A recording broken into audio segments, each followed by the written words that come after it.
প্রিয় ভাইরা, আল্লাহ তাআলার অনেকগুলো নাম আছে। আল্লাহ তাআলার এই নামগুলো ধরে তার নাম আমাদের ডাকতে হবে, জপতে হবে। বিষ্ণু ইসা ইসলাম বলেন, ইন্না লিল্লাহি তিসআতান ওয়া তিসঈনা ইসমান মিআতান ইল্লা ওয়াহিদা।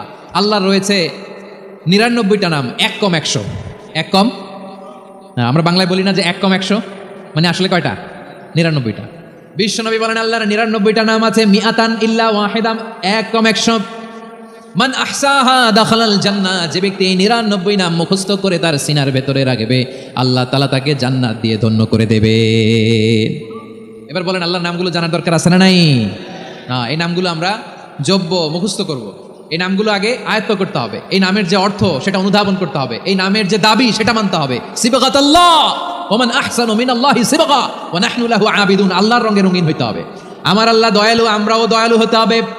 আমার আল্লাহ সহনশীল, আমরাও সহনশীলতার চর্চা করতে হবে। আমার আল্লাহ মেহেরবান, আমরাও মেহেরবান হতে